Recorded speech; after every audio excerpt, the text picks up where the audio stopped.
My name is Alyx. I'm 28. I live in a city that's constantly moving, endlessly buzzing. But somehow, Daniel made it feel quiet. She was 27, a spark in human form, all dimples and eyes that always looked like they were about to tell you a secret. We met at work, typical story. I was focused, she was flirtatious. She leaned on my cubicle one morning, asked if I had a lighter. I didn't even smoke. Still, I offered her my last peppermint and a smile I didn't know I had saved for someone like her. What started with coffee breaks and shared playlists turned into something softer, quieter. Nights in my apartment with her curled into me, murmuring about how the world felt smaller when we were like this. Just skin and shared warmth, just silence between kisses. We never announced we were official. We just were.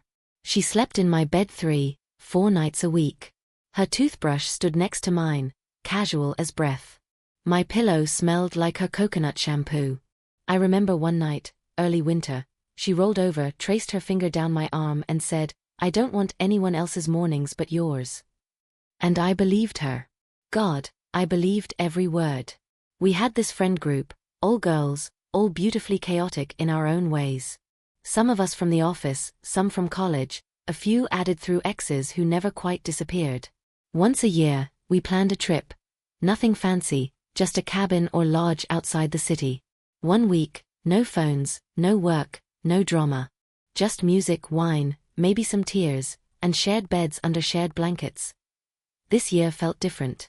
We were all stretched thin from life, and I missed Daniel more than I wanted to admit. Work had been demanding, and her hours were weirder than usual. But she said yes to the trip right away. She even held my face in her hands and said, "We'll be together the whole week.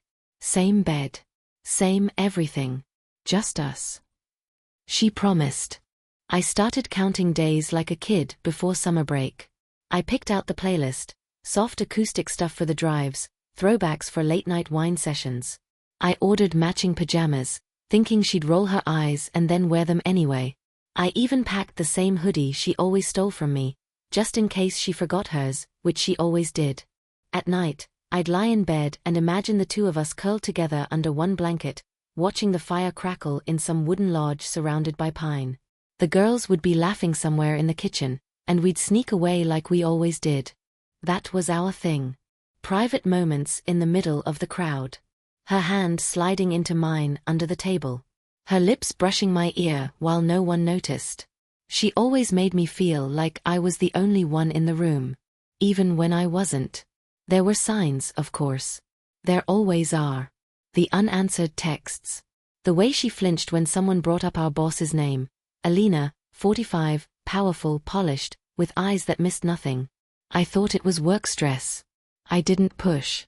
Now I think back and wonder, was I ignoring the obvious, or just loving her too much to look? Still, back then, I believed in us. In the version of Daniel who reached for me in sleep, who whispered "I love you" when she thought I was already dreaming. The version who laughed too loud and stole my fries and called me trouble every time I wore her favorite dress. So when she promised she'd be with me for the trip, I held that like a vow. I imagined us under stars.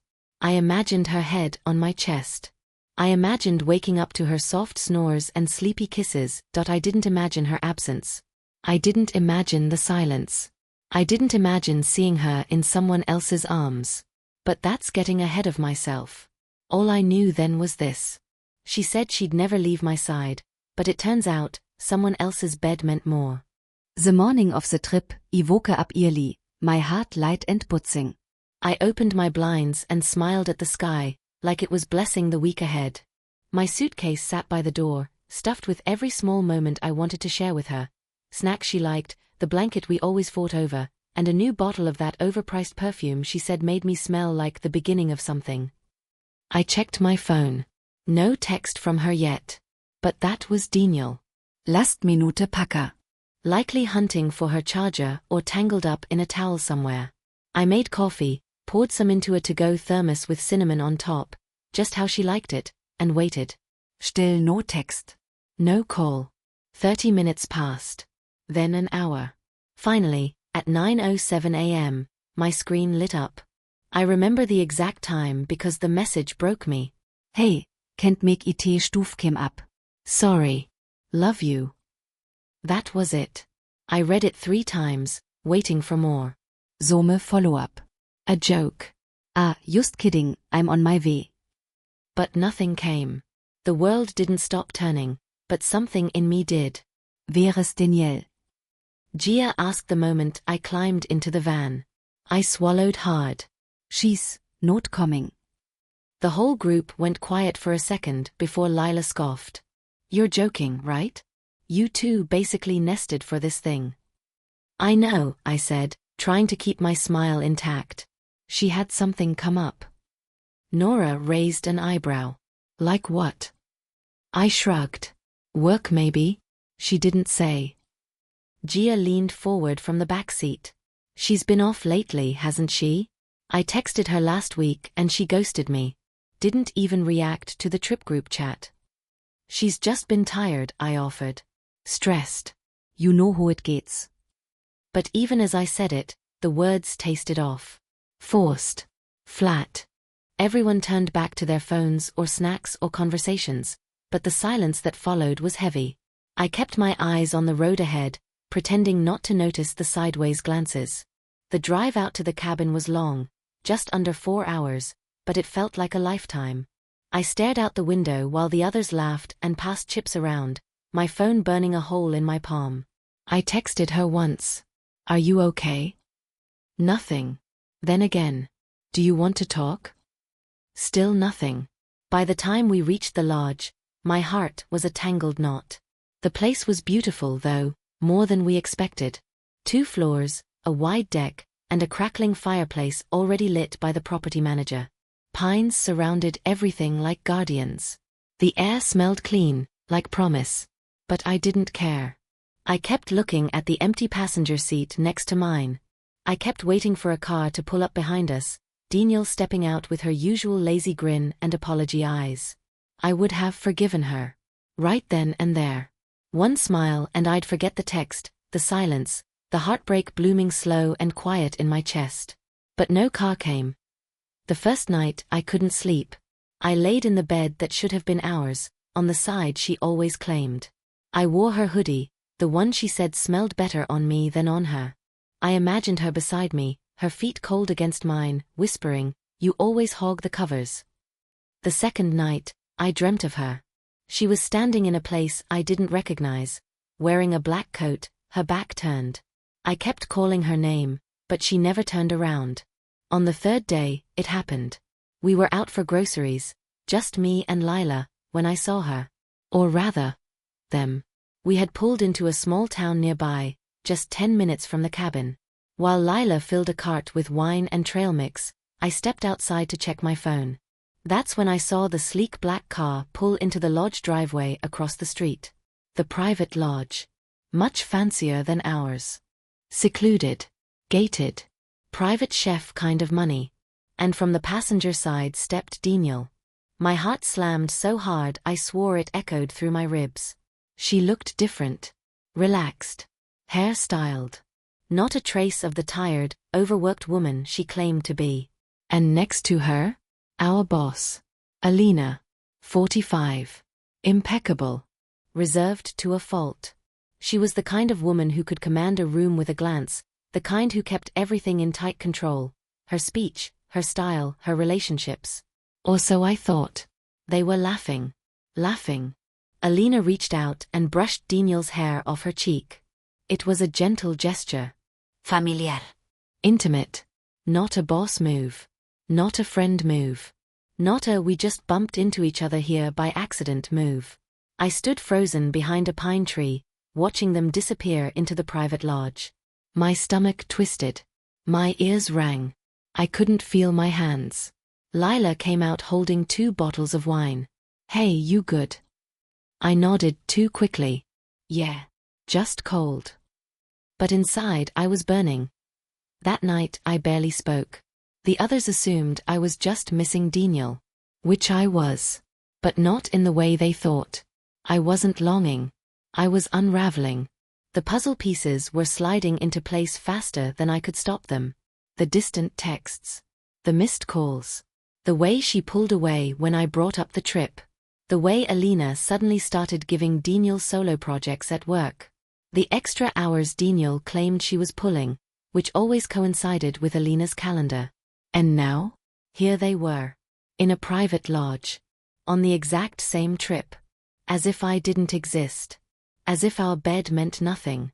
I stared at the ceiling that night until dawn, replaying every night she curled into me like I was home. Every kiss, every laugh, every time she looked into my eyes and said, "You feel like forever." Maybe she meant it. But not mine. Hers.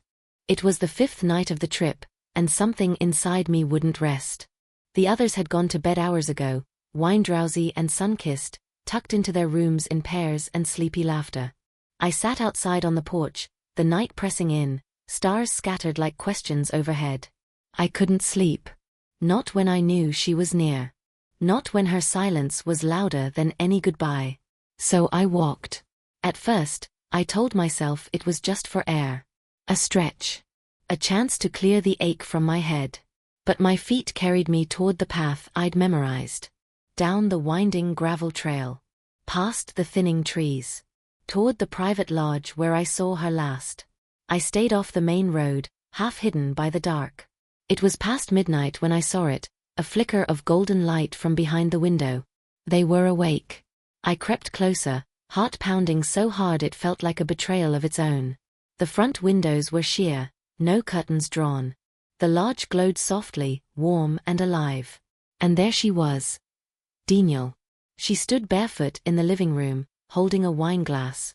She was laughing, head tilted back, that soft, throaty laugh she once saved for me alone.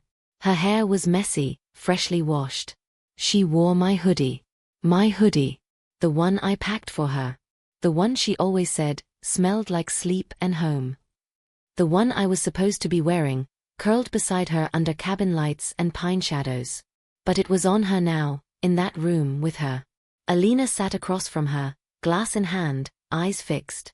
She leaned in, said something too low for me to hear, and Daniel smiled, that familiar smirk half teasing, half sincere. And then, Alina reached out, brushed Daniel's hair behind her ear, touched her cheek. Soft, possessive, intimate. Daniel didn't flinch. She leaned into it. It wasn't an accident. It wasn't a joke. It wasn't complicated. They were together. And I was the forgotten chapter. I stood in the shadows, frozen, barely breathing. The night around me was cold, but my skin was burning. My throat tightened like it couldn't hold the scream swelling behind it. They toasted their glasses. Daniel turned toward the fireplace, her profile glowing in the light. And I remembered the night she said, "I want to wake up next to you until we're old." I remembered her tracing circles on my bare back, whispering, "You're the only thing that makes me feel safe." I remembered her kissing my knuckles like vows, saying, "You feel like home." And now she was home with someone else. I backed away slowly. My boots crunching the underbrush felt louder than thunder. I didn't look back. I couldn't. By the time I reached our cabin, the stars were blurry. I stumbled into my room, locked the door, and collapsed onto the bed we were supposed to share. The pillow still smelled faintly like her, but now it made me nauseous. I curled into a ball and stared at the wall for hours. I tried to scream. I opened my mouth and tried to cry, to break to something, but nothing came out. Just silence. Just the cruel echo of a memory she no longer kept. Morning came like a slap. Birds chirping, sun pouring through the window like nothing had happened. Like the world wasn't crumbling in my chest. I got up. I dressed. I brushed my teeth with numb fingers. I faked a smile over breakfast. "Sleep okay?" Nora asked. "Yeah, Elite. Daniel text you yet?" Gia added. "Nope," I said, chewing on dry toast I couldn't taste. No one pressed. Maybe they sensed something. But inside me, something cracked. Something deep and unfixable. The thing is, cheating feels like theft, but this wasn't just that. This felt like erasure. She didn't just kiss someone else. She didn't just lie. She rewrote me. She took the promises we made and repackaged them, gave them to someone with more power, more status, more leverage. She put my hoodie on for another woman's approval. She let her hands go where mine once belonged. And she did it with ease. It wasn't a mistake. It was a choice. A cold, clean, deliberate choice. She didn't cheat. She erased me.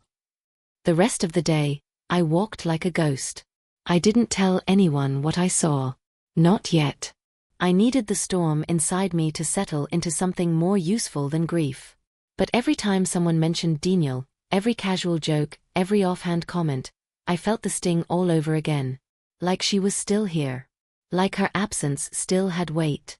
But the truth was, she wasn't just gone. She was replaced. I want to say I hated her then. That the love just vanished. But it didn't. That's the worst part of betrayal. Your heart still believes the hands that dropped it will come back to catch it again. But mine wouldn't. Because she wasn't mine anymore. She was hers. And something in me knew.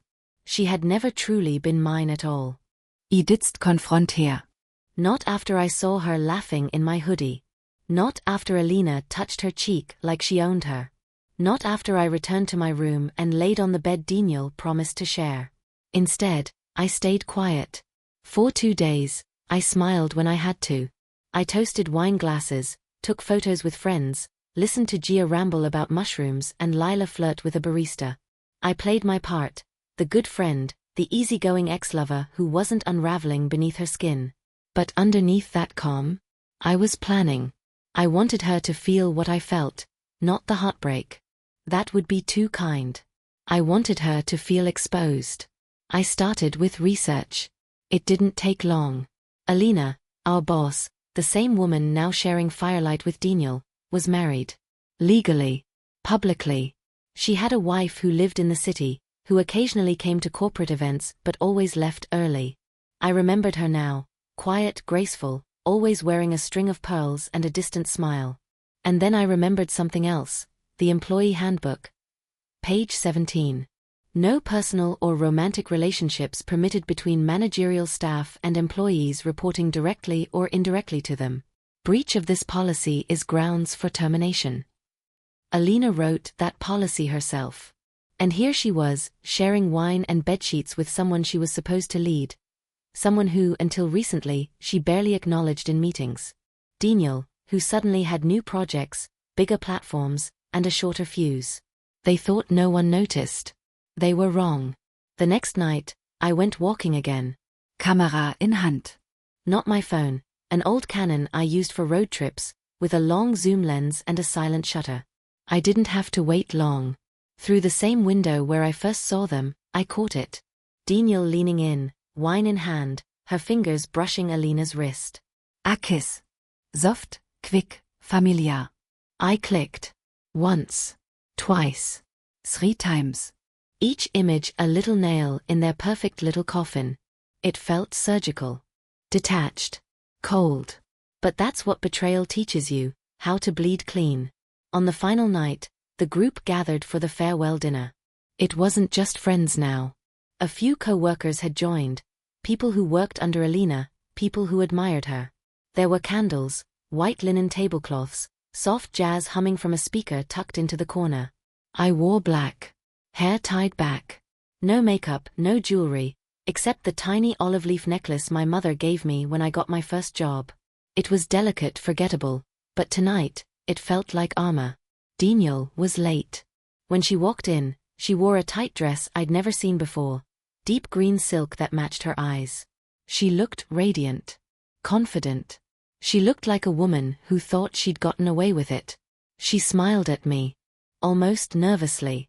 As if she'd felt the silence between us and mistook it for forgiveness. I didn't smile back. Dinner moved fast. The wine flowed.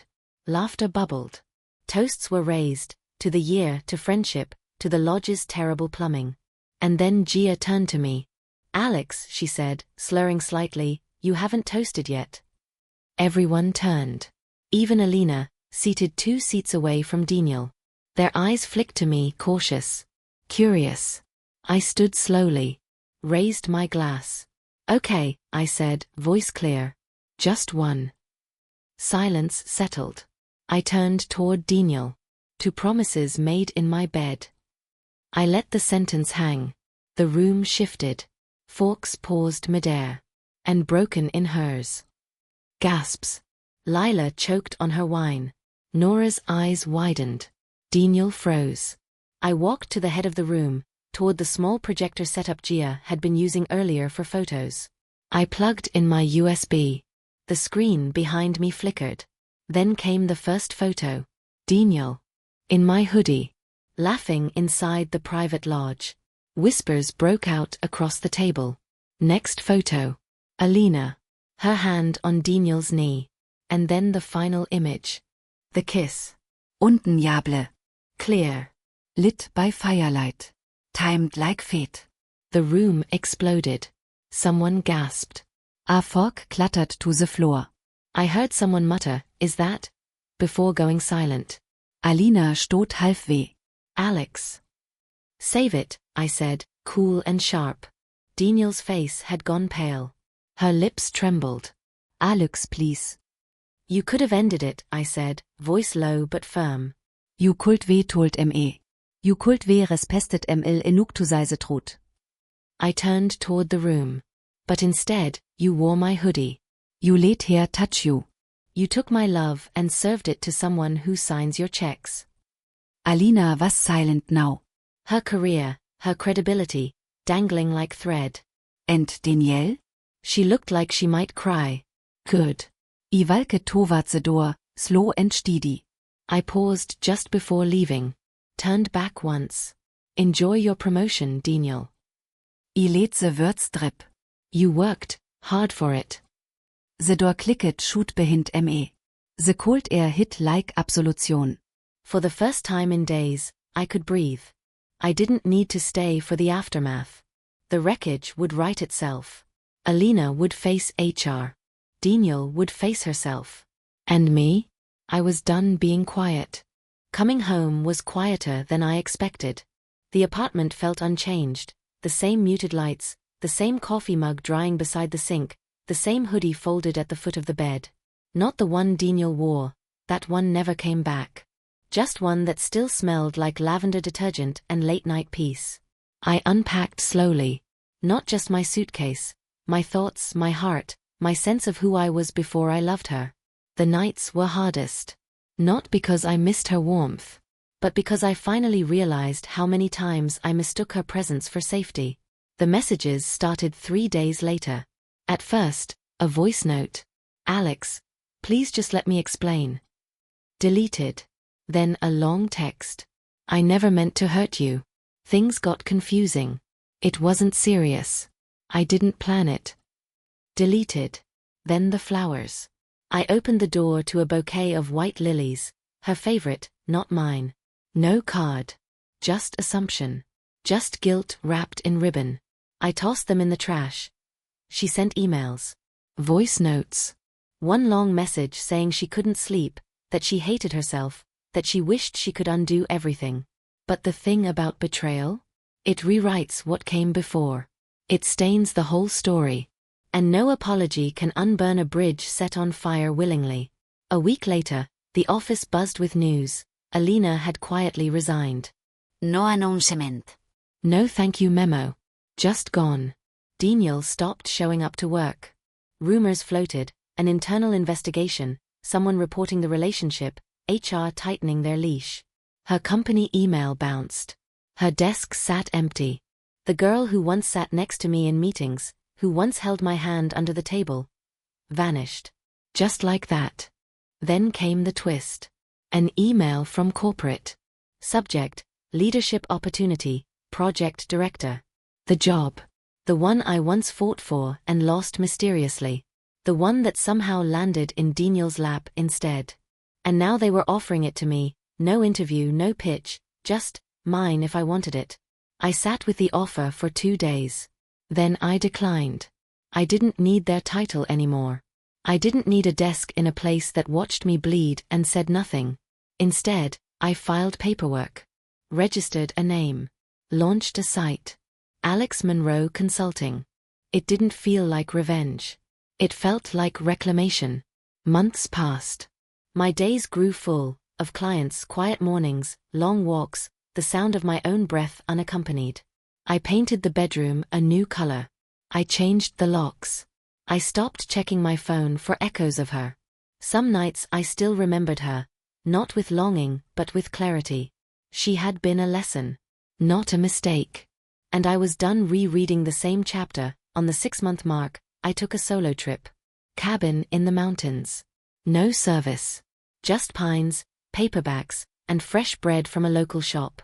I lit a fire, drank red wine, and listened to the silence like it was a song I hadn't heard in years. That night, I curled up in a king-sized bed built for two. No cold feet brushing mine. No whispered lies in the dark. No empty space where love used to be. Just me. Resting. Breathing. Whole. She thought I'd be nothing without her. But it turns out, I'm everything she'll never get again.